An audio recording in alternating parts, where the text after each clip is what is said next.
Hi, I'm Katie without an E, and welcome to my first monthly wrap-up. I'm so excited to talk about all the books that I read in the month of May.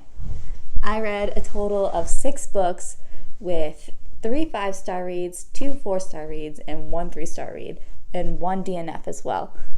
So I guess it's kind of like 7 books, but I didn't finish the 7, so let's just say 6. Anyway, let's get started. The first book that I read in the month of May is A Lot's Away by Darcy Little Badger. I really like this book, and I'm really excited to talk about it. So this book follows a Native American girl named Away, but they call her Ellie throughout the book. And she and the rest of her family, because this is a power that has been passed through generations, they can speak to the dead. So they only use this ability with animals and not humans. So for example, she can talk to her dog that was her family dog, but he passed away a few years ago. When Ellie's cousin is murdered, and it's framed as a car accident, it's up to her and her family and her best friend Dre to figure out what really happened. This brings them to a strange and magical town in Texas where they have to find out what's going on. I really like this book. First of all, the cover's so gorgeous. Like, look at this. It's illustrated so well. And there's also illustrations in the book, which I think are beautiful. I have to show you. Look how gorgeous this is. It really adds to the reading experience. And it was just great. It's a YA novel, but honestly, I'd place it somewhere between middle grade and YA, so it makes it like a perfect entry point for middle schoolers or like younger teenagers to make the jump to YA. And I just thought the story was really interesting. It kept me on the edge of my seat. Maybe not in the same way that an adult novel would, but very close. Like I really liked it. Also, our main character, Ellie, is a very interesting character to follow. She's very determined, a strong character, and she cares so much about her friends and family. She'd do anything for them. And you really watch her grow through this book with the use of her powers and the relationship between her and her family and friends. The only thing that I didn't love about this book is that the magic system kind of felt a little underdeveloped, but it's just because it's an urban fantasy, sort of. Like, magic is known on Earth, and we don't really explore any of the implications of that. Like, for example, like, Jay is part elf, and he's able to travel through, like, portal rings or something like that. And, like, I just wanted to know more, like, is there, like, special passports for that? Like, how is travel? I mean, they kind of tell you, like, there's centers for it, but, like, I don't know. I want to know more, but I'm going to blame it on the fact that this is somewhere between middle grade and YA, so going too much in depth would probably be a little too much for that age range that it's kind of intended for. But honestly, any adult reading this, I'm sure, would enjoy it. I really enjoyed it. I'm going to recommend this to everyone I know. This is definitely 5 out of 5 stars. So the second book that I read in May is The Outsiders by S.E. Hinton. This is a reread. I read it for the first time in middle school, and I've reread it a bunch of times since then, and it's been a few years since I've read it, so I was like, now's the perfect time that I'm back into reading a little bit more than I used to be. It actually still has the Borders price tag on it. Rest in peace. I don't know when that went out of business, but it's been a long time. Anyway, so if you don't know what this book is about, it's about a 14-year-old boy named Pony Boy who is a greaser, so that means he lives in the side of town where there's not a lot of money, and he gets caught in some trouble with his friend and the Soches, who are from the other side of town where they're pretty rich, have a lot going on for them. And it's really hard to talk about this book without spoiling it, just because it is so small. It's so good. You just gotta read it. If you haven't read it, it's a classic. I cried again. Even though I knew exactly what was going to happen, I still cried. And fun fact, S.E. Hinton wrote this in high school, which I didn't know until recently. I don't know how a high schooler wrote one of the best books I've ever read. When I went to high school, I didn't do anything. It was even hard to just get out of bed to go to high school, and she did that plus wrote a book. I don't know how. Anyway, this is a 5 out of 5. Still holds up. The third book that I read in the month of May is Simon versus the Homo Sapiens Agenda by Becky Albertalli. I have watched Love, Simon a bunch of times, and I really love that movie, so I was really excited to finally read the book. because I don't know why I hadn't read it. I mean, I guess it's probably because I didn't read for like 7 years. But anyway, if you are not familiar with this story, it follows Simon, who is a closeted gay high school student who exchanges emails with another closeted high school student named Blue.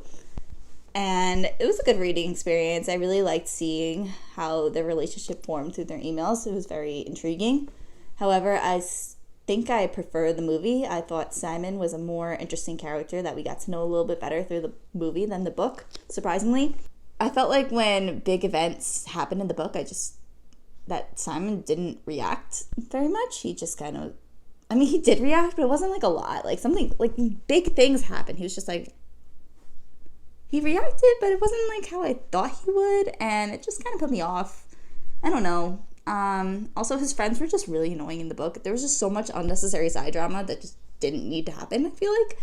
It could just be because I'm not in high school. It's been a long time since I've been in high school, and it just felt, and it's a YA novel, so I guess maybe if I was in high school when I read this, it would have felt fine. I don't know.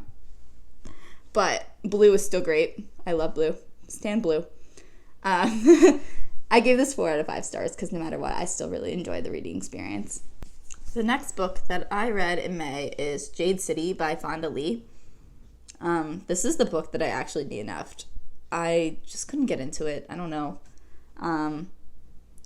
This book follows a clan of kind of family members and related people, I guess. They can use jade, and that gives them enhanced strength and abilities. And I don't know, I was just bored. The characters weren't very interesting. I felt like why we were where we were wasn't explained very well. And there were rival gangs, kind of, and I'm just not into gangs. I don't know. I DNF'd it. I was bored. I looked up what happened on the internet, and that was satisfying enough. The next book that I read in May is More Than This by Patrick Ness. And oh my god, this book is so good.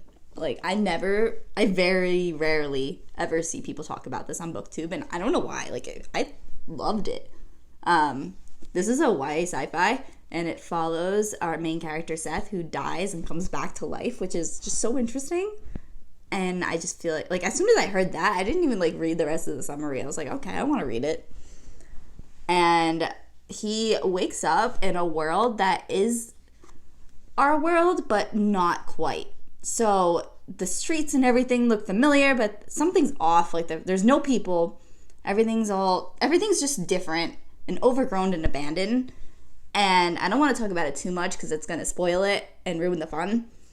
But it was just the perfect combination of weird and thrilling and exciting. And there's a bonus found family in here between Seth and 2 other characters. And I really loved it.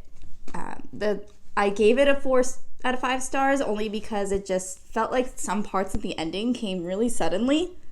And that threw me off a little bit and made it not quite a 5-star reading experience. But this is one of my favorite books. I still really love it. Just a warning, though, there's trigger warnings for suicide, but there also is LGBT rep. The main character, Seth, is gay, so that was cool. I didn't know that going into it, so that was fun to see. Anyway, read it. It's good. So the next book that I read is Vicious by V.E. Schwab.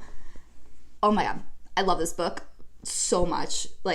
I was blown away. So this book follows 2 college roommates, Victor and Eli, who have grown apart and become enemies after they have discovered how to give themselves superpowers. So while they're in college, they're roommates, and then 10 years later, they're enemies and want to kill each other, which is... I was hooked. So... V.E. Schwab uses alternating timelines, so you get to see Victor and Eli in college, and then you get to see them 10 years later. And normally, I'm not a big fan of alternating timelines. I prefer more of a linear timeline when I'm reading a book, but each jump between timelines had a purpose, and it was very clear, and I loved it. I loved her use of it. Even all the side characters were interesting. I especially loved Mitch. every character just had a vital role in the story. I was so intrigued. So I couldn't put it down. I think I read like 200 pages in a day, and I don't normally do that.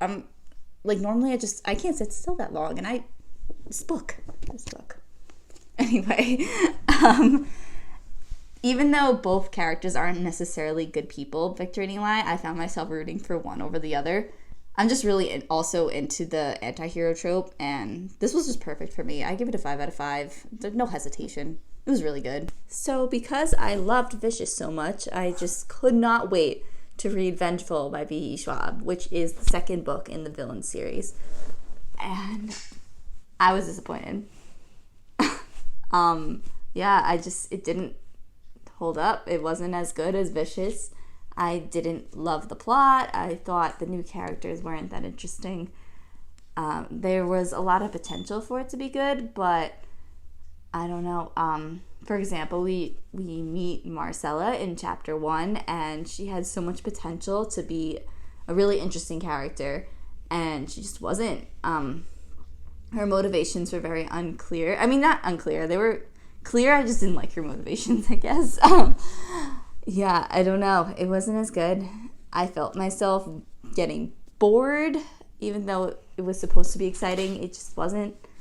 I was struggling to pick it up to keep reading. I did read it because I do love the characters from the first book, and I did want to know what happened, but it wasn't as good. I don't know.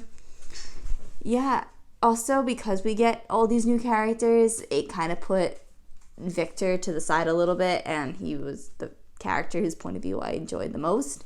So that was kind of a downgrade for me, I guess.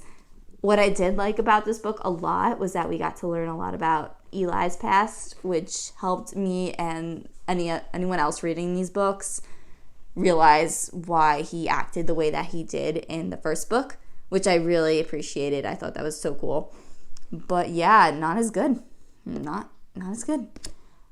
I'm curious to know if anyone else feels the same way as me. I'm kind of thinking about exploring my opinions about it a little bit in a longer video about why I love Vicious so much and not Vengeful.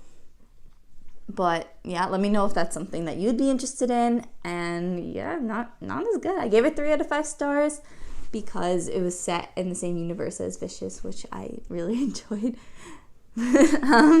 Yeah, I don't know, disappointing. So those are all the books that I read in the month of May. If you have read any of those books, let me know how you thought about them. And I'll see you guys next time. Bye.